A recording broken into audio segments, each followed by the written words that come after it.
आता जाऊन अजून 48 तास 72 तास सुद्धा उलटले नसले तरी सुद्धा त्यांच्या पदाबाबत किंवा त्यांच्या सगळ्या एकंदरीत धोरणाबाबत चर्चा होऊ लागल्या आहेत, मुंबईत बैठका होत आहेत. याकडे तुम्ही कसं बघताय की या सगळ्या गोष्टीला घाई होतीये का, किमान काही अवधी त्या गोष्टीला जाणं अपेक्षित आहे?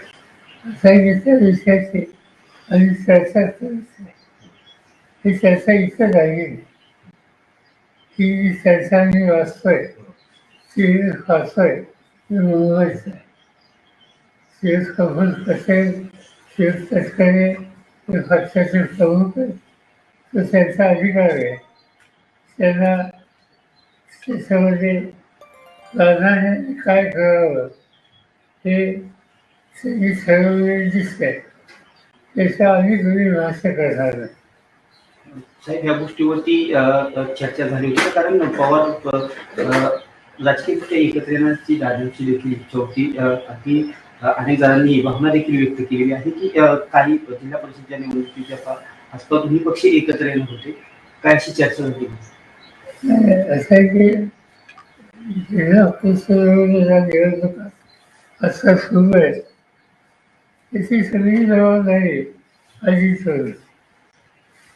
मी स्वतः कधी जाती नाही या निवडणुकीत. मला त्यांनी रीड केलं असं काय करणार तिच्या कामाला लागेल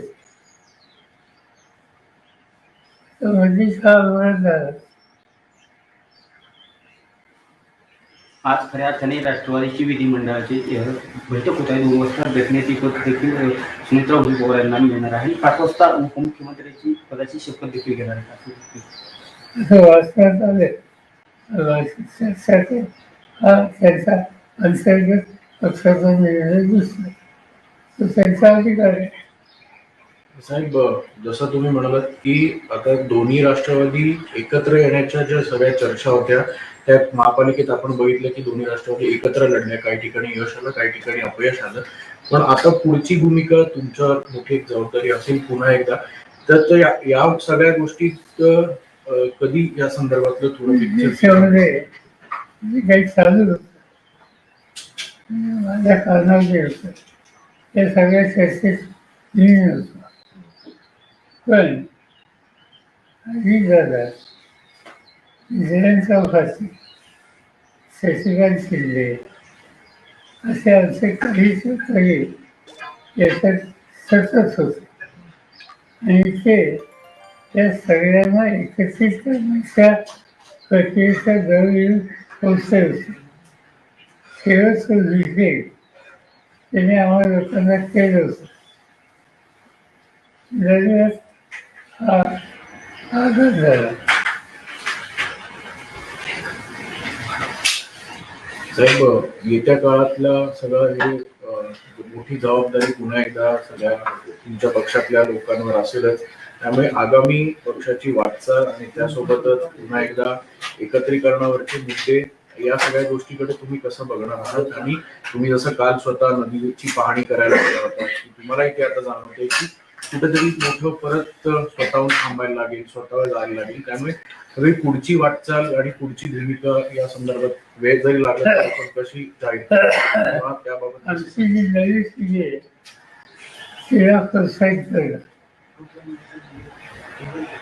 आणि आधी जगाच्या गाड्याला एक प्रचंड धक्का बसला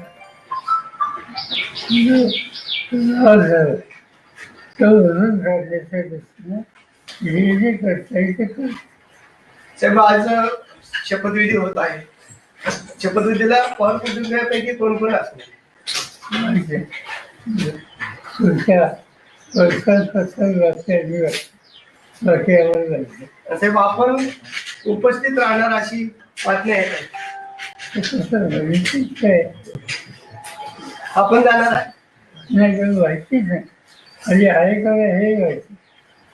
साहेब, खरं तर या संदर्भात कुठली चर्चा झाली तर अजितदादांच्या जाण्यामुळे अनेक गोष्टी ज्या आहेत त्या वेगळ्या झाल्या असं दिसतं. त्या संदर्भात कुठली चर्चा झाली का तुमची आणि इतर राष्ट्रवादीशी या संदर्भात शपथविधी होते किंवा कुटुंब मनाची होते? कुणाशी नाही. नरेश दादा काल आलते, सुप्रियाताई बी त्या साहेब नदी सागर कोण हे मला माहिती या घराचा नवी व्यवस्था झाली. काल आपण तातडीने नदीवर येऊन पाहणी केली. एवढं दुःख असताना सगळं तुझी हा जे बोलत तिथं त्या पाण्यामुळे फार लोकांना यातना